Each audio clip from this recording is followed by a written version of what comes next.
आज के कार्यक्रम में हमारे साथ जोशीमठ के कद्दावर नेता अतुल सती जी जुड़े हुए हैं। सती जी, बहुत बहुत स्वागत आपका कार्यक्रम में। नमस्कार, धन्यवाद।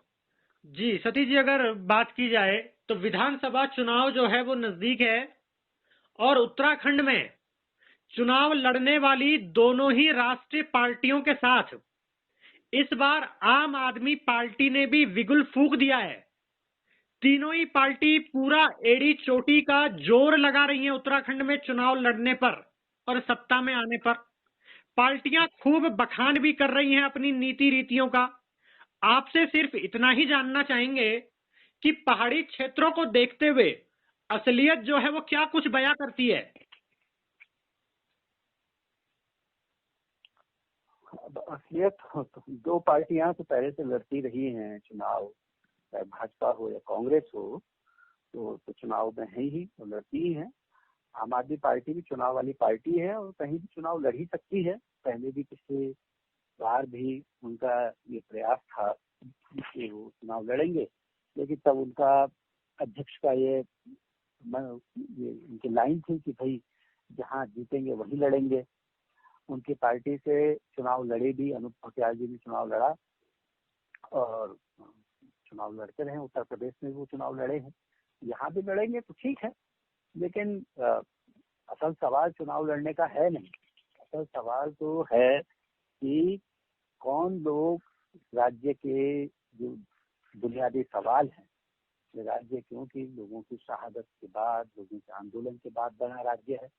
लोग लड़े इस राज्य के लिए, इस बात के लिए लड़े कि यहाँ के जो बुनियादी सवाल हैं, जल जंगल जमीन के सवाल हैं, रोजगार का सवाल है, ये हल होंगे राज्य बनेगा तो। लेकिन पिछले 20 सालों में हमने देखा कि इन सवालों को कोई तरह दरकिनार करके और भाजपा कांग्रेस ने बारी बारी से इस राज्य के संसाधनों को सिर्फ लूटा ही है और केवल लूट के आधार पर ही राज्य को चलाया है। चाहे वो यहाँ के जल जंगल जमीन का सवाल हो, बाकी सवाल हो राज्य के, उन सबको दरकिनार करके और ये सब चलता रहा है। तो लोग तो निराश हैं, हताश हैं और आम आदमी पार्टी तो इस राज्य के बुनियादी सवालों से तो उनका कोई लेना देना कभी रहा भी नहीं, भाजपा कांग्रेस का भी नहीं रहा। लिहाजा चुनाव लड़े कोई भी, इससे क्या फर्क पड़ता है? फर्क तो इस बात से पड़ता है कि कौन इस राज्य के सवालों को हल करता है, कौन यहाँ के बुनियादी सवालों पर लड़ता है, ये असल बात। जी सती जी, आपने आरोप लगा दिए पार्टियों पर कि उत्तराखंड को इन पार्टियों ने मात्र लूटा है, दिया कुछ नहीं है। पर अगर बात कांग्रेस पार्टी के पदाधिकारियों की जाए, कांग्रेसी नेताओं की जाए, तो वो वर्तमान सत्ताधारी पार्टी भाजपा पर आरोप लगा रहे हैं कि भाजपा की अपनी कोई रीति नीति तो है ही नहीं। भाजपा कांग्रेस के द्वारा किए गए कार्यों को दोहरा रही है, कांग्रेस के किए गए कार्यों को अपना बता रही है, कांग्रेस के नाम पर भाजपा वाहवाही लूटना चाहती है। तो मैं आपसे जानना चाहूंगा कि कांग्रेस के द्वारा उत्तराखंड के लिए क्या कुछ ऐसी योगदान रहे या क्या कोई ऐसी नीतियां रही जिस पर भारतीय जनता पार्टी अब वाहवाही लूटना चाहती है।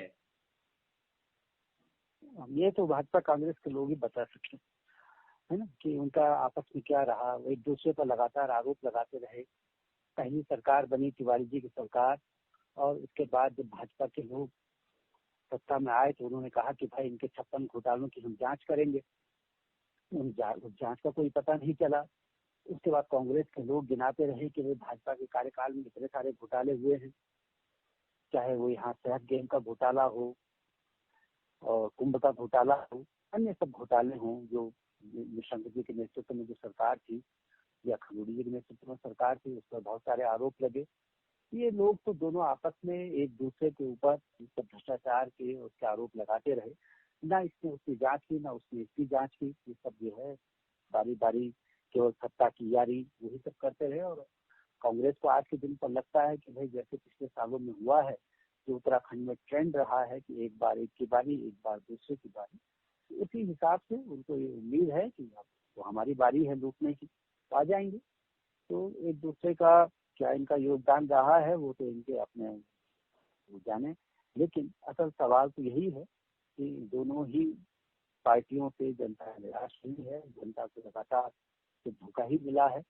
और हम आज भी देख रहे हैं कि उत्तराखंड, जो कि मूलतः पहाड़ी राज्य है, यहाँ के जो पहाड़ी लोग हैं वो आज भी मूलभूत सुविधाओं के लिए, स्वास्थ्य के लिए, शिक्षा के लिए, सड़क, बिजली, पानी के लिए आज भी जो है लोग महरूम है उनसे।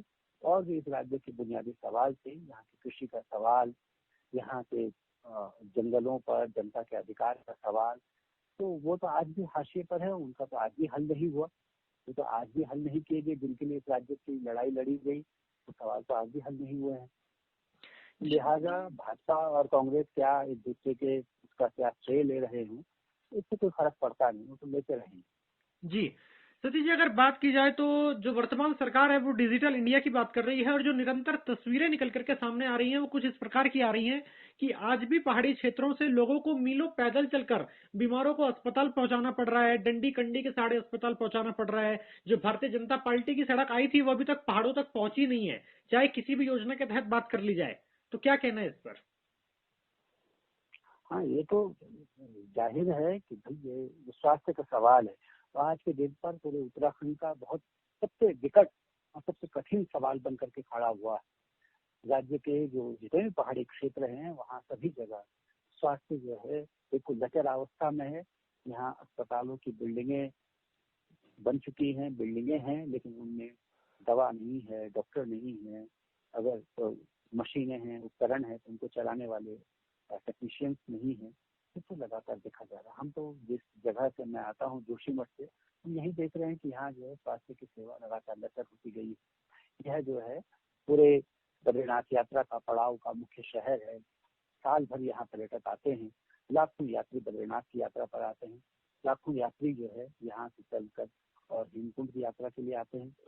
लेकिन यहाँ जोशीमठ में स्वास्थ्य की सेवाओं का बुरा हाल है। न यहाँ पर कोई योग्य चिकित्सक हैं और न विशेषज्ञ डॉक्टरों का पहले से अभाव रहा है। महिला चिकित्सा नहीं है, महिला अस्पताल यहाँ बना, लेकिन वो आज के दिन पर उसकी हालत ये है कि वहाँ गायें खड़ी रहती हैं। और जो अन्य यहाँ के जो दूरस्थ क्षेत्र हैं जोशीमठ से लगे हुए, वहाँ भी स्वास्थ्य सेवाओं का बुरा हाल है। और लगातार स्वास्थ्य के अभाव में लोग दम तोड़ते रहे हैं। महिलाएं जो हैं जो प्रसव के दौरान उनकी जान जाती रही है। तो वो केवल यहाँ का हाल नहीं है, हम तो देख रहे हैं पिथौरागढ़ से लेकर के और गढ़वाल के दूरस्थ इलाकों में सर्वत्र सभी जगह स्वास्थ्य सेवाओं की बहुत बुरी हालत है। वो विकास का जो चाहे जितना भी रिटर्न लगा लें, लेकिन वो तो कहीं यहाँ पहुंचा हुआ दिखता नहीं है। हम तो लगातार खबरें देखते रहते हैं कि कैसे लोग जो है कई कई किलोमीटर अपने जो मरीज हैं उनको लेकर के कंधों पर, डंडी में, कंडी में लेकर के आ रहे हैं। महिलाएं सड़क पर प्रसव कर दे रही हैं। ये सब खबरें लगातार दिखाई देती हैं। तो और यहाँ से जोशीमठ से तो हमारे सामने बहुत सारे लोग चिकित्सा के अभाव में देहरादून न पहुंचने के चलते रास्ते में दम तोड़ते रहे। चाहे यहाँ का मेडिकल कॉलेज श्रीनगर में वो रेफरल सेंटर है, गोपेश्वर की वही हालत है, यहाँ जोशीमठ की वही हालत है। बहरहाल की चिकित्सा व्यवस्था वो चाहे कुमाऊं की, तो वो तो बहुत ही खराब हालत में है। तो उस पर तो जो भी दावे भाजपा कांग्रेस कर लें, यहाँ तो 2013 की आपदा के बाद कांग्रेस के मुख्यमंत्री ने कहा कि आपके यहाँ 100 बेड का अस्पताल बनेगा जोशीमठ में, और कांग्रेस की सरकार गए इतने समय हो गया, उस पर कोई कार्रवाई नहीं, कोई बात नहीं। कहाँ 100 बेड का अस्पताल गया, कहाँ डॉक्टर गए। यहाँ से तो एक जमाने में जो है कुछ साल पहले की बात है, यहाँ एक मशीन होती थी उसके दांत की जो इलाज के लिए, वो मशीन जो है वो ले जाई जा रही थी किच्छा। ये हालत थी कि स्वास्थ्य मंत्री क्योंकि वहां से थे कांग्रेस के, तो वो यहाँ से मशीन ले जा रहे, फिर हमको उस पर सांकल लगा के ताला लगाना पड़ा उस मशीन पर। तो ये हालत है। तो भाजपा कांग्रेस पर आरोप लगाती है, कांग्रेस भाजपा पर आरोप लगाती है, लेकिन जो है पहाड़ में डॉक्टर नहीं पहुंचते, पहाड़ में शिक्षक नहीं पहुंचता। तो बड़ी बुरी हालत है जी। चलिए, आरोप प्रत्यारोप तो राष्ट्रीय पार्टियां एक दूसरे पर लगाती रही हैं हमेशा से। अगर जोशीमठ की या बद्रीनाथ विधानसभा की स्थानीय राजनीति की बात की जाए, तो अतुल सती यानी कि आपका जो चेहरा है वो जोशीमठ की राजनीति में काफी प्रखर रहा है। काफी पहले से सभी आंदोलनों में हम लोगों ने भी देखा, और जोशीमठ की जनता भी अक्सर देखती आई है कि अतुल सती का चेहरा जो है वो एक नामित चेहरा रहा है, सबसे ऊपर एक चेहरा रहा है। तो क्या इस बार बद्रीनाथ विधानसभा से आप अपने दावेदारी पेश करेंगे जनसेवा के लिए? हम तो कम्युनिस्ट पार्टी के लोग हैं, भाकपा माले जो पार्टी है उसका मैं राज्य कमेटी का सदस्य हूँ। और 2007 के चुनाव में हम लोग जब मिलजुल करके कम्युनिस्ट पार्टियां चुनाव लड़ रही थी, तो 2007 में हमने इस विधानसभा से, बद्रीनाथ विधानसभा से मैंने चुनाव लड़ा है। और इससे पहले जब 2017 का चुनाव था, उसमें भी कम्युनिस्ट पार्टियां मिलजुल करके चुनाव लड़ी, सीपीआई, सीपीएम, सीपीआई-एमएल ने मिलकर के चुनाव लड़ा। तो उसमें जो है ये वाली जो सीट थी बद्रीनाथ विधानसभा की सीट, इस पर सीपीआई के कैंडिडेट चुनाव लड़ रहे थे, हम लोग उनके साथ थे। और हम लोगों को जो सीपीआई-एमएल है, भाकपा माले को कर्णप्रयाग विधानसभा मिली थी। तो कर्णप्रयाग से हमारे साथी इंद्रेश मैथिली चुनाव लड़ रहे थे। इसमें 2022 में अगर ये वाली स्थिति बनती है, कम्युनिस्ट पार्टियां मिलकर के चुनाव लड़ती हैं और हमारी पार्टी को अगर ये सीट मिली तो निश्चित तौर पर हम लड़ेंगे। अन्यथा तो जैसा जो मोर्चा बनता है, जैसे बिहार में आज महागठबंधन है, महागठबंधन में हम लोग शामिल हैं, भाकपा माले शामिल है, वहाँ हम लोग 19 सीटों पर चुनाव लड़ रहे हैं। यहाँ भी कोई गठबंधन बनता है और उसके तहत अगर कोई दूसरा मोर्चा बनता है, जैसा हमारी ऐसी उम्मीदें हैं कि यहाँ मिलजुल करके, क्योंकि देश में, राज्य में भाजपा जो है पूरे देश में एक फांसीवादी पूरा उसका निजाम और उसका जो दमन है उन लोगों पर है, मजदूरों, किसानों पर, छात्र, युवाओं पर लगातार दमन की कार्रवाइयां हैं, महिलाओं पर अत्याचार है। तो इसके खिलाफ पूरे देश में एक तरह का मोर्चा भाजपा के खिलाफ बन रहा है।